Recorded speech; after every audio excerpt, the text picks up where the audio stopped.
I've actually put these multi-tools in order, going from good to worse, and how easy it is to switch over your attachments. I no longer have Bosch's multi-tool, I've given it away, but they perfected the starlock system. And some of these tools here do share some similar technology, but as we get away towards Milwaukee, I'm going to show you why I hate how Milwaukee's attachments work. Now to start off with DeWalt, this is super simple. It's almost as easy as Bosch's one by just pulling back a lever here, and we can slide out the attachments, pull it off the teeth and slide it out. We can see the way this works is that if we pull that down, it's going to create a gap between the teeth. And that means with our attachment, we need an open space here for that to slide in, and then it can go onto the teeth in any direction we want. And when we release that lever, it's going to lock in place. But the reason Bosch is better than DeWalt's system, because DeWalt's can only work with attachments that do have one side open like that, so they can slide in around all the teeth. Most multi-tool attachments I get these days are a complete circle like this for the starlock. And this will work on every other one of these multi-tools, but just not on DeWalt's system. Now AEG is the second best here. We can activate it by pulling back this lever here, and what that does is makes the end of this attachment loose. So we can stand this little bit up here, and then with our multi-tool attachment, we can slide it in around that piece in the middle, lock it on the teeth, and then if we lay that flat, we can pull the lever back down, and that's going to lock it in place. So this here is the closest mimic of Bosch's system. You don't have external parts or any screws that come off. All you got to do is fiddle around with this extra piece here to stand that up and then slide it down to lock the blade in place.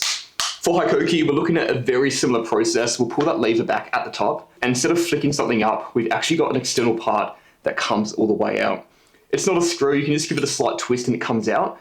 And with that out, we can pull off our multi-tool attachment and put your new one on, change the angle of where the blade's facing, do whatever you want to do. Then we can get this bit once again, and what we have to do is just push that in and twist it once, and then we can pull this lever back and that locks it in place. So the process is very similar to AEG's. The one thing I hate about this though, is that we do have that extra piece that comes off away from the tool. And if you're working and using your multi-tool a lot and switching between different blades and attachments all the time, it always gives you a small chance that you could drop and lose that bit at the end of the tool there. And if you lose that bit that holds the blade in place, you no longer can use the multi-tool. That's why I prefer these two and Bosch's one, where you don't have an additional piece from the tool that actually comes off. With Makita's, it's honestly exactly the same as Hikoki. We'll pull that all the way out.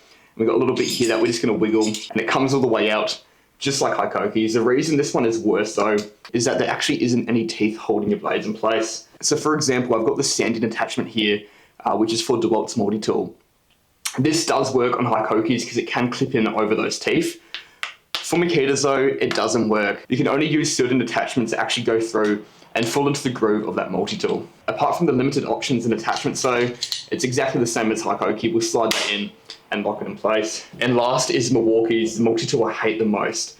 If we pull this up, it's going to do the exact same thing as Hikoki and Milwaukee. It's got this little bit in the middle here, and that comes all the way out, but we can't pull it. We've manually got to unscrew it with our fingers.